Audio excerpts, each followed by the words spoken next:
दोस्तों नमस्कार। दोस्तों मैं सतवीर सिंह अपने यूट्यूब के भारत लिंक ग्लोबल चैनल पर आपका स्वागत करता हूं।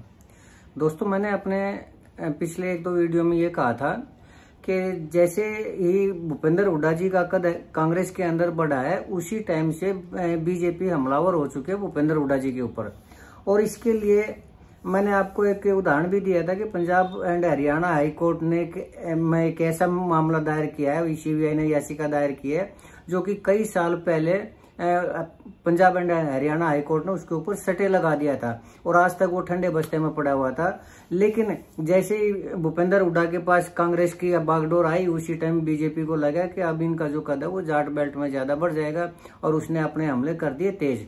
और सिर्फ यही नहीं, इसी मामले में नहीं, और जितने भी भूपेंद्र हुड्डा ने अपने 2004 से लेकर 2014 तक जितने भी आईएमटी बनाए थे, उन आईएमटी में यानी इंडस्ट्रियल हब जो बनाए थे ताकि बच्चों को रोजगार मिल जाए, उनमें भी जमीन घोटाले के नाम से उनके ऊपर केस दर्ज कर दिया और अब उनकी भी जांच शुरू कर दी और जांच में काफी तेजी लेके आने लग रही सीबीआई।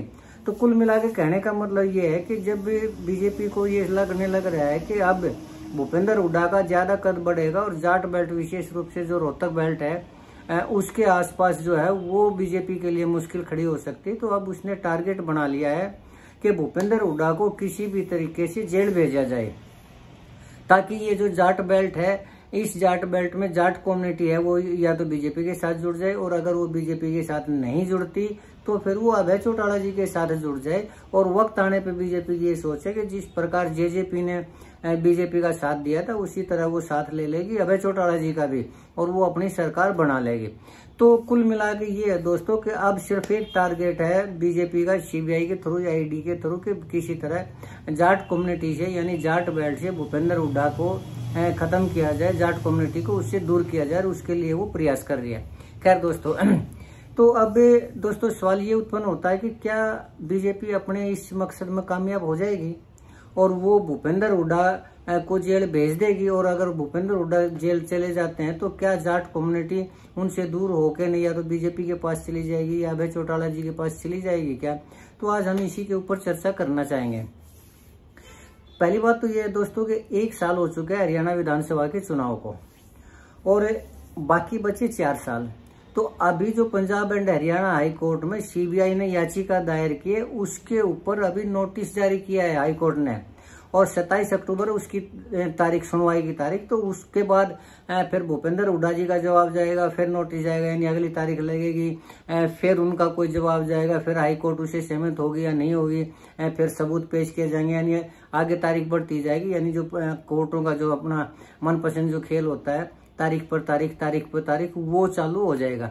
लेकिन अगर मान लीजिए बीजेपी अपने प्रभाव का इस्तेमाल करती भी है और वो इस केस को यानी इस जांच के लिए वो जल्दी से जल्दी ऑर्डर हासिल कर लेती है Punjab and Haryana high court के, तो भी मुझे लगता है कि इस मामले में 1.5 साल तो लग ही जाएगा और फिर केस जाएगा सीबीआई के पास, फिर सीबीआई उसकी जांच करेगी। ये तो है नहीं कि सीबीआई ने जिस दिन जांच की उसी दिन भूपेंद्र हुड्डा को अरेस्ट कर लिया, क्योंकि उसको भूपेंद्र हुड्डा को भी मौका देना पड़ेगा। फिर वहीं पर कुछ तारीख लगेंगी, फिर भूपेंद्र हुड्डा अपने सबूत देंगे, वो अपने उनका वो करके अगली तारीख देगी, उनकी जांच करके सबूत होगी कि वो ठीक है या गलत है, उनको ठीक डिक्लेयर करते या गलत डिक्लेयर करती है, फिर वो तारीख। यानी कुल मिलाकर सीबीआई में मुझे ऐसा लग रहा है कि 1.5 साल तो उसके बाद और भी लग जाएगा।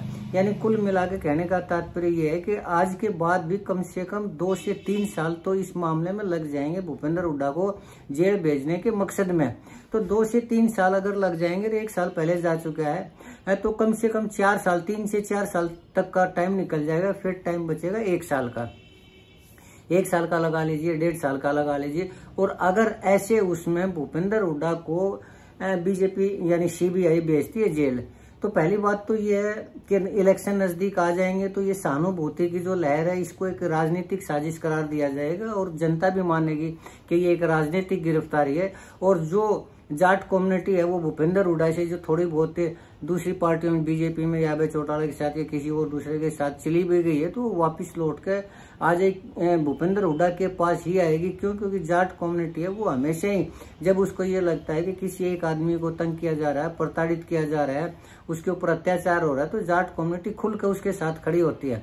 तो ऐसी सिचुएशन में मुझे ऐसा लगता है कि जाट कम्युनिटी जो है वो खुल के भूपेंद्र हुड्डा जी के साथ आ जाएगी। और इस चीज का इल्म जो है वो बीजेपी को भी होगा, बीजेपी भी जानती होगी कि ऐसा हो सकता है। तो पहली बात तो ये है कि वो शायद इस तरह का रिस्क नहीं लेगी। लेकिन फिर भी मान लीजिए बीजेपी की ये सोच हो कि भूपेंद्र हुड्डा को तो जेल भेजना ही भेजना है, तो अगर वो भूपेंद्र हुड्डा को जेल भेजती भी है तो कांग्रेस के पास बड़े बड़े वकील है, कपिल सिब्बल जी हैं, अभिषेक मनु सिंघवी जी हैं, इतने काबिल वकील हैं, वो जमानत करवा देंगे। और अगर मान लीजिए वो जमानत नहीं भी करवा पाए तो फिर वही बात आती है कि अगर वो थोड़े बहुत दिन जेल में रहते भी हैं तो फिर वो जो सहानुभूति जो आज भूपेंद्र हुड्डा के पक्ष में, फिर वो दीपेंद्र हुड्डा के पक्ष में चली जाएगी। और आज आज जब लोग ये कह रहे हैं कि भूपेंद्र हुड्डा ही सर्वे सर्वा, भूपेंद्र हुड्डा दीपेंद्र हुड्डा को भी पीछे करने लग रहे हैं, उनको आगे नहीं करने लग रहे हैं, और वो भी ओम प्रकाश चौटाला जी की जगह खुद राज करना चाह रहे हैं, तो ऐसी सिचुएशन में अपने आप जो कांग्रेस की जो चौधर है वो अपने आप दीपेंद्र हुड्डा के पास आ जाएगी। तो ये सिचुएशन भी भूपेंद्र हुड्डा जी के लिए लाभदायक ही रहेगी, कम नहीं रहेगी। और मुझे नहीं लगता कि बीजेपी या सीबीआई या ईडी भूपेंद्र हुड्डा को जेल में रख पाएगी। क्यों? क्योंकि पहले ये अरविंद केजरीवाल जी थे, इनके ऊपर भी केस था, इनको भी जेल में भेजा गया था, जो उनके मनीष सिसोदिया को भेजा गया था, संजय सिंह को भी भेजा गया था, तो सत्येंद्र जैन को भी भेजा गया, तो किसकी जमानत नहीं हुई? जमानत तो हर एक नेता की जो भी प्रभावशाली है और जिसके भी रसूख है उसकी तो जमानत हो ही जाती है, कोई प्रॉब्लम वाली बात नहीं है। तो मुझे नहीं लगता कि जो बीजेपी है वो अपने इस मकसद में कामयाब हो पाएगी और वो उसको जेल भेज पाएगी, मुझे ऐसा प्रतीत नहीं होता दोस्तों। लेकिन फिर भी चलिए आगे देखते हैं क्या होता है, कैसे होता है। अगर बीजेपी अपने उसमें मकसद में कामयाब होती भी है या नहीं होती है, भूपेंद्र हुड्डा जेल में जाते भी हैं या नहीं जाते हैं, या फिर उसकी राजनीतिक जो सियासत है, कांग्रेस की जो सियासत है, उसमें उसका क्या असर पड़ेगा, ये आने वाले टाइम में पता चल जाएगा। ज्यादा लंबी बात भी नहीं है। मुझे लगता है कि 2029 के चुनाव में कुछ न कुछ तो होगा। क्योंकि एक तो जो रही बात बीजेपी की, तो बीजेपी को 2019 में एंटी इनकम्बेंसी के कारण 40 सीट आई थी, तो जेजेपी ने समर्थन दे दिया था, जो जनादेश था उसके खिलाफ उन्होंने उसको समर्थन दिया था और बीजेपी की सरकार बन गई थी। और रही बात अब की बार 2024 में, तो 2024 में भी 48 सीट हैं और वो भी उसके ऊपर बीजेपी के ऊपर आरोप लगे, कोई ईवीएम के आरोप लगा रहा है, कोई दूसरी तरह की सेटिंग के आरोप लगा रहा है, कोई कुछ लगा रहा है। और कांग्रेस की बात, भले ही कांग्रेस नहीं जीत पाई, लेकिन 37 सीटें तो है ही है। और अगली बार तक 15 साल की एंटी इनकम्बेंसी हो जाएगी। उसके बाद मुझे नहीं लगता कि बीजेपी है जो वो कोई रोल कर पाएगी या बीजेपी के खिलाफ इतना ज्यादा वो होगा कि कुछ भी कर ले वो। मुझे नहीं लगता कि बीजेपी 2029 में सत्ता में आ पाएगी। बाकी तो ये है कि अभी कुछ भी कहना थोड़ा सा जल्दबाजी होगी, क्योंकि अभी तो 4 साल है। 4 साल में ऊंट किस करवट बैठता है, भूपेंद्र हुड्डा अपना कितना काम कर पाते हैं, कितनी पैठ बना पाते हैं, कितनी जाट कम्युनिटी के ऊपर पकड़ बना पाते हैं।